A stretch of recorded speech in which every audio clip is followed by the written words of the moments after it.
Yes, it's the sound of a people, the sound of a nation, the sound of freedom. Our 184 years of freedom from slavery and 60 years of independence must never become mere markers in our memories, but cherished achievements on which we build even more.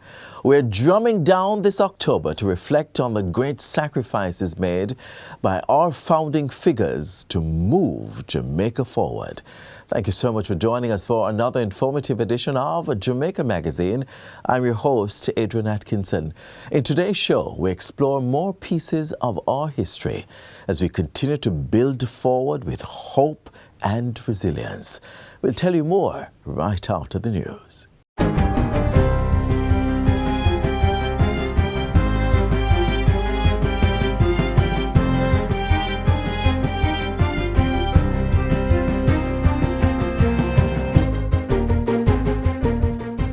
Good day, I'm Stephen McHugh, and this is your JIS News for Thursday, October 13, 2022.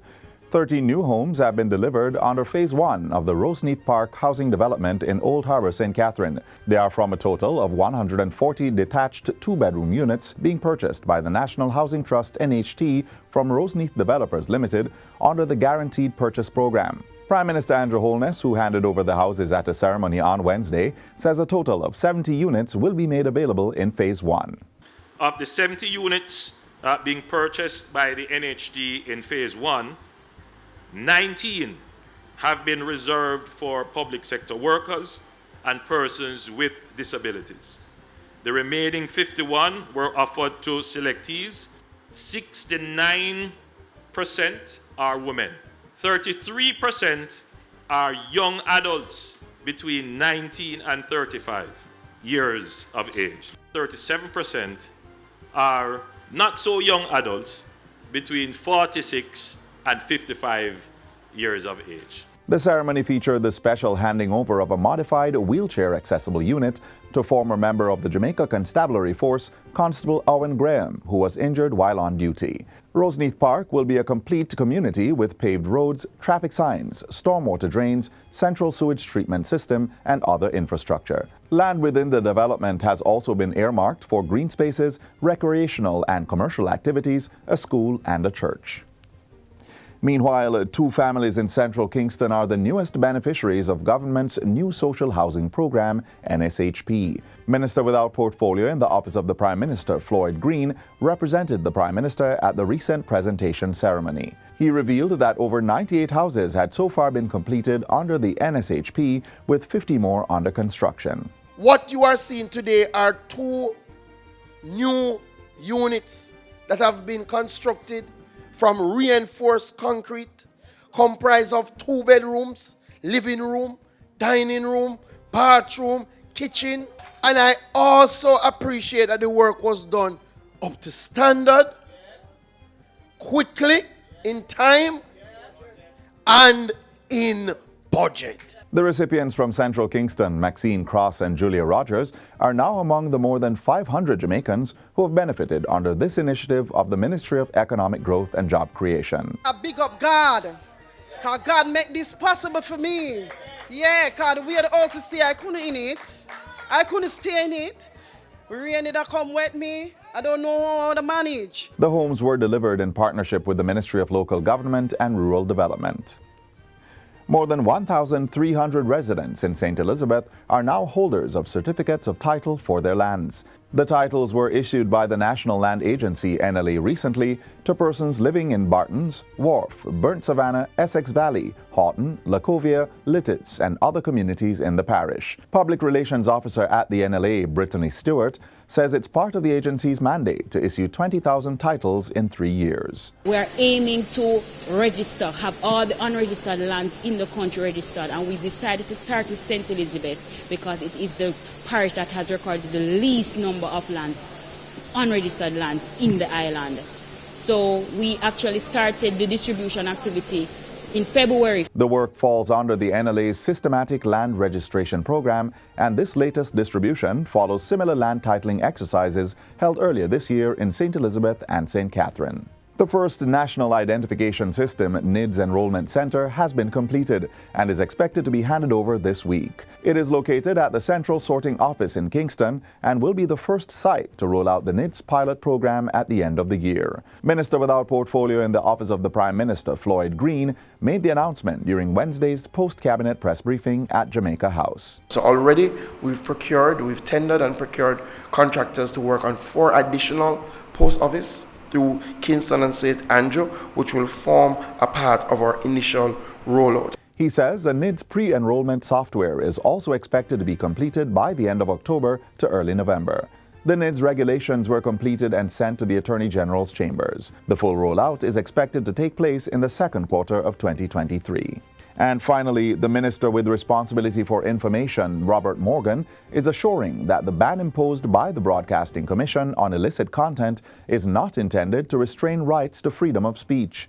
Instead, he says it is meant to promote decency and moral standards. Minister Morgan was addressing this week's post-cabinet press briefing. He asserts that the government has a responsibility to implement standards and set an example for the spaces it controls. We're not fettering people's right to free speech.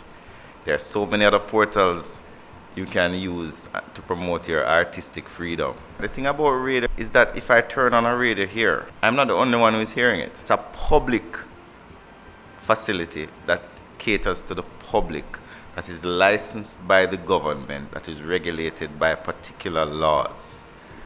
So it is not about fighting crime. It's about decency and standards. On Tuesday, the Broadcasting Commission of Jamaica, BCJ, issued a directive for all broadcasters to immediately stop playing songs that promote illegal activities. It applies to content transmitted through radio, television, or cable services of any audio or video recording, live song, or speech that promotes and glorifies illicit activities such as scamming, drug abuse, and gun violence. The BCJ says the directive was issued under the guidance of the Television and Sound Broadcasting Regulations. And that's it for JIS News Today. I'm Stephen McHugh. Thanks for watching.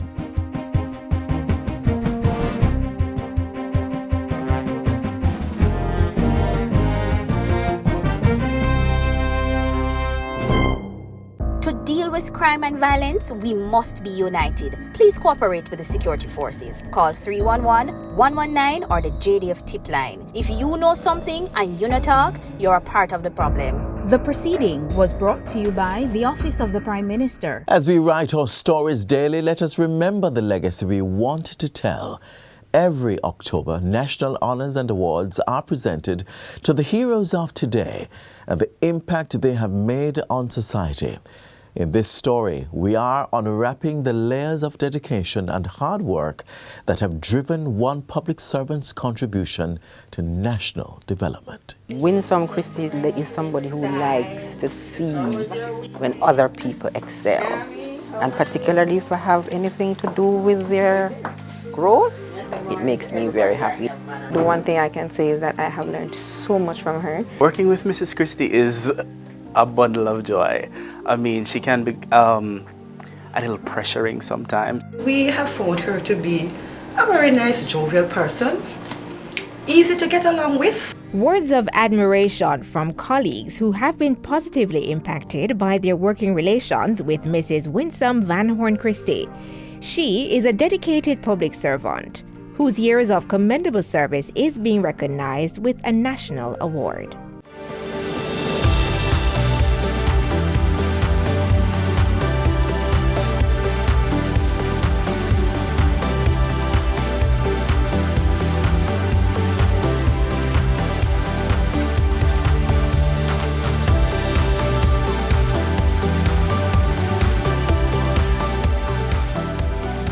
Her initial career choice was to be a teacher or a nurse. But destiny would lead Mrs. Van Horn Christie to media and communications, a path that has groomed and developed her professionally for over 43 years.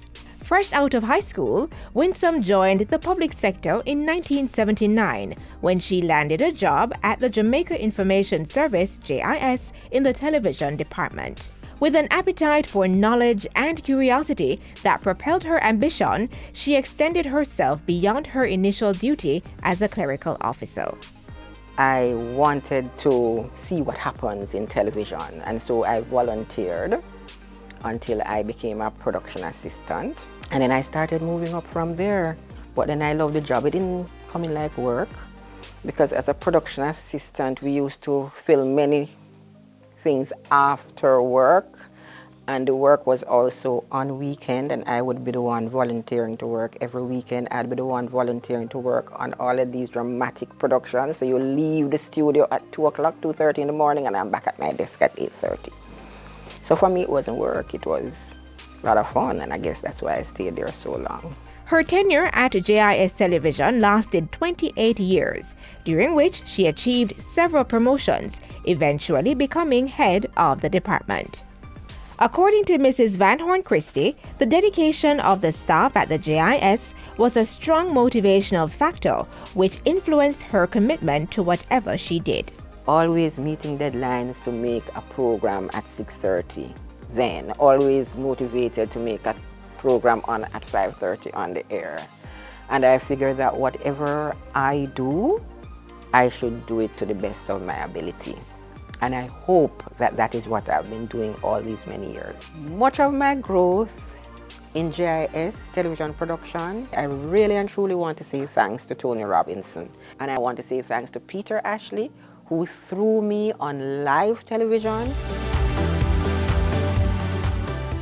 After leaving the JIS at the end of 2007, Mrs. Van Horn Christie went over to central government the following year to continue her service in the field she does best, communication.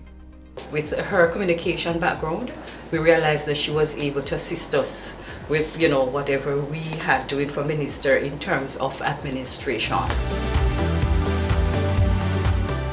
The most rewarding thing about my current job is that I am able to impart my knowledge to a young group of people. One thing I can say is that I have learned so much from her. She has taught me how to be strong and to be, believe in what I am doing and to take the initiative to do the best that I can do. I'm grateful to have that level of experience that I can always call on and count on, and she'll always be there for me. She worries about meeting deadlines that are sometimes impossible, but she gets the work done, and it's that kind of motivation that drives the team that we're a part of to do well and to continually exceed our targets. It's one of the most fulfilling jobs I've had, because these people are young, just coming out of school, and when you can sit back and watch them plan an event on their own, it makes me feel good. It makes me feel good. As Mrs. Winsome Van Horn Christie continues to serve, she has added her membership to the Customer Service Improvement Team at the Ministry of National Security. This falls under the government's Service Excellence Policy, which was launched in July 2022. In recognition of her hard work, Winsome Van Horn Christie will, on October 17, receive the Badge of Honor for Meritorious Service for loyal and outstanding service to the public sector. She will be among other dedicated recipients of the 2022 National Honors and Awards. National Honors and Awards is something that I have worked on for years. As part of the JIS production team, I have never seen myself as one of those ever to be nominated. I always admire the people who are nominated for this award. I think that it is great for her hard work and dedicated service to be recognized. So it's a big deal for me, so I can imagine it's a big deal for her. Winsome is really a nice person, and she deserves this award. I see no better way of, acknowledging her dedication, her hard work, and her life's work than the award she has now. It feels good. It's something that I never thought about for myself, but it feels good to know that your sweat, stress, tears, hard work is being rewarded. So it's something that I accept with a lot of humility.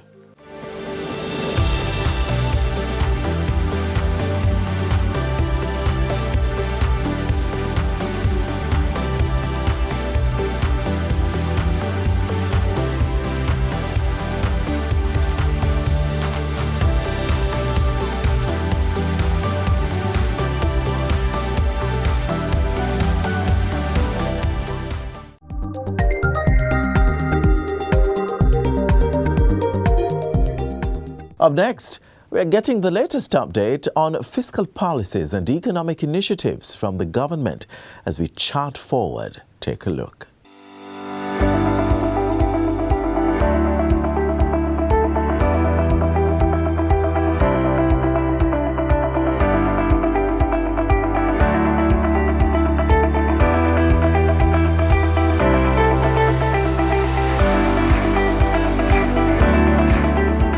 Have the census takers arrived at your door yet? Well, if they haven't, they should be coming very soon. The Statistical Institute of Jamaica, Statin, commenced the collection of data for the 2022 population and housing census on Tuesday, September 13. More than 7,500 field workers were recruited to conduct the exercise. According to the Planning Institute of Jamaica, PIOJ, the census will assist with the representation and analysis of human well-being and poverty. Hi, I'm Shaquille Rochester Shorter and welcome to Finance Matters. Today, I will be speaking with Mrs. Georgia Garvey Green, Corporate Communications Manager at Statin, about the importance of the population and housing census and what you can expect when they visit your residence. Remember to like, share, and subscribe to our YouTube channel. Follow the Ministry of Finance on Facebook, Instagram, Twitter, and LinkedIn to see all the episodes and highlights.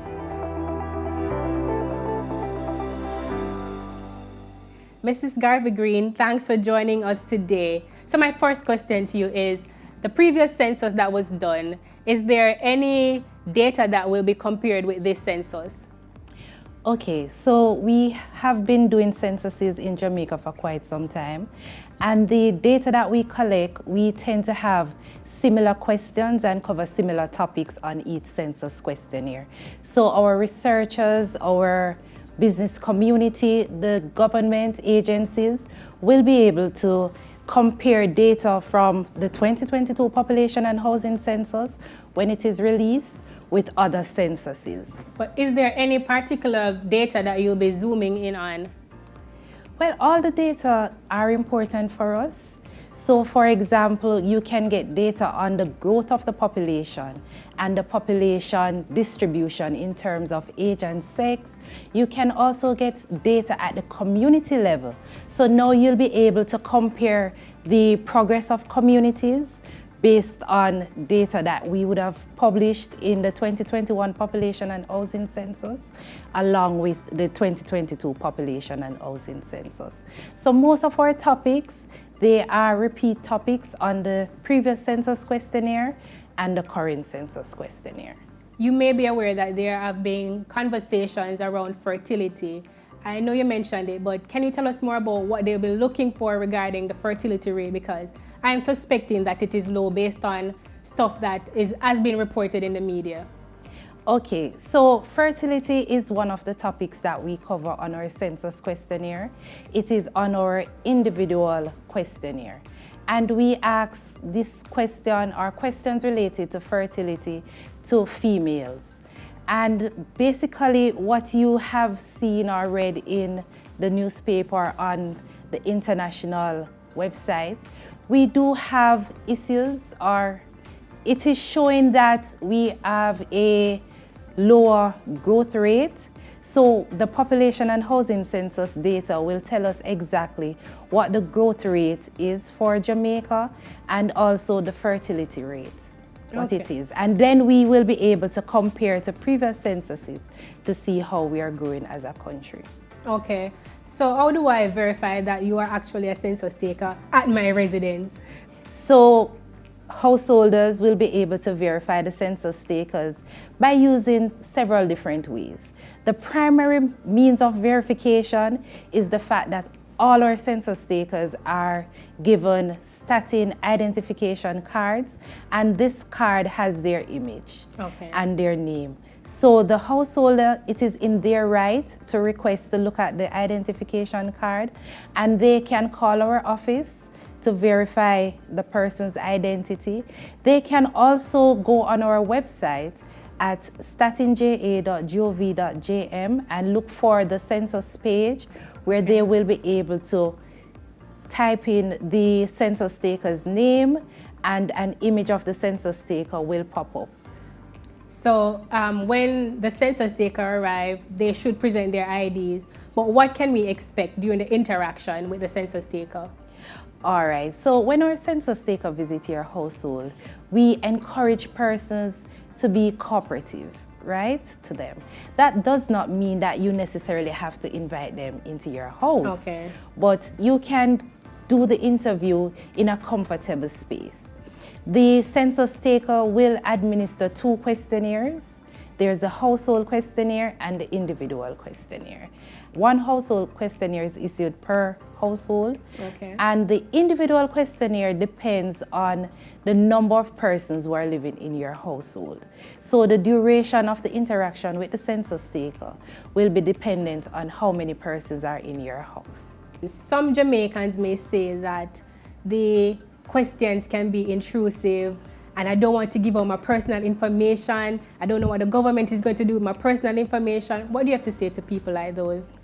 All right, so just to give you a little insight into how the questionnaire was developed. The census questionnaire was developed in partnership or consultation with our other key stakeholders. Okay. So these are like government agencies, researchers, academia, and also the faith-based community. So the census is really a expensive and extensive data collection exercise. And what we want to do is to ensure that as many data users have an opportunity to have their question on the census questionnaire. So this takes me to the fact that each question on the questionnaire is asked for a specific reason. Okay. There are some questions that persons may think are intrusive. However, it is asked for a certain purpose. What we ask of our householders is that if they find a question that they deem to be intrusive, they can not state or refuse to answer that question, or ask not to answer that question, and move on to the other question. Okay. At the end of the day, what is important to us at Statin is to collect the data, analyze the data, and ensure that data are available for decision making. But what it opens up an issue when persons, do not want to respond, because we will not have the data and that bigger picture of what is actually happening in Jamaica, and without that data we cannot plan properly. Thankfully, we had a partnership with eLearning Jamaica to acquire some of the technology that we will be using, and then when the census is completed, we will be repurposing the tablets through the Ministry of Education's Tablets in Schools program. So while it is expensive, we are looking at ways that we can, share and repurpose the devices. So on the point of repurposing the devices, some people might fear that their information might become compromised. What do you have to say to them? Okay, so we have been using tablets for our, smaller surveys. And for the first time, it is being used in the census. So we have had experience using the tablets. Our data security have been tested, and we have put in place measures to ensure that the data is encrypted and persons' information will be kept confidential on these devices. Additionally, we have outfitted the tablets in such a way that no third-party, apps can be downloaded. So it's only apps or programs that are related to the census that can be uploaded to the tablets. So where can our viewers find more information about the 2022 population and housing census? Okay, great. We invite persons to visit our website. That's statinja.gov.jm, and we have a dedicated page to the 2022 census. We also ask persons to follow our social media platforms, at statinja, so that will keep them abreast of what is happening. And we have been rolling out our communications campaign around the census, so persons can also listen to the radio, also attend some of our community meetings that we will be having to get some more information about the census. So there you have it. You count, me count, all of we count. Thank you, Mrs. Garvey Green, for joining us on our program today. And thank you for joining us on this episode of Finance Matters. Remember to follow us on social media at MOF Jamaica and tune in next week as we continue to demystify the economic and fiscal policies and initiatives implemented by the government to empower Jamaicans as we chart a path to Jamaica's economic prosperity.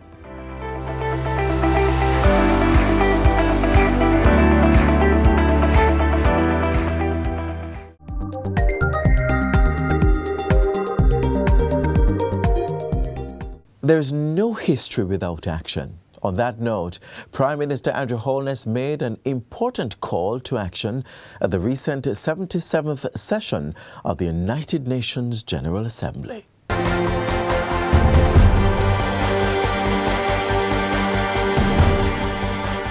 Mr. President, we cannot properly make use of this watershed moment to benefit the future without adequately addressing the past. Jamaica reaffirms its determination to further the call for international recognition of reparatory justice as a necessary path to healing, restoration of dignity, and progress for people of African descent. The world cannot turn a blind eye to the systemic imbalances which persist after centuries of exploitation. If our moral standards today, on which we claim a higher civilization, acknowledges that actions in the past, which generated wealth for some by depriving others of their freedom, were wrong, then that same moral standard must lead those who benefited from the wrongs of the past and claim a higher civilization today to repair that which their morality now acknowledges to be an injustice. There is an inescapable duty for economic redress, for historical injustices, and recognition of the dignity of affected states and people. The arc of international morality would not have completed its bend for the peoples of the African diaspora without open and inclusive exchanges on the dispensation of reparatory justice. We recognize the complexities associated with this sensitive issue. Yet, as with all complex global challenges, we must summon the determination to take the bold and creative steps to meet the moment.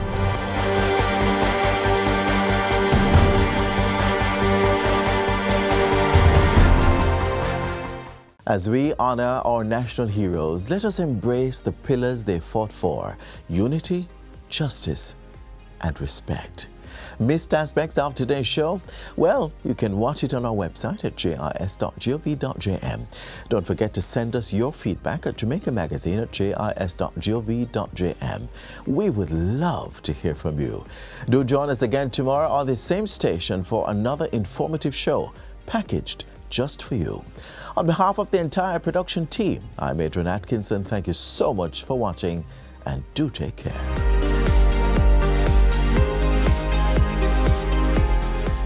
This has been a production of the Jamaica Information Service, the voice of Jamaica.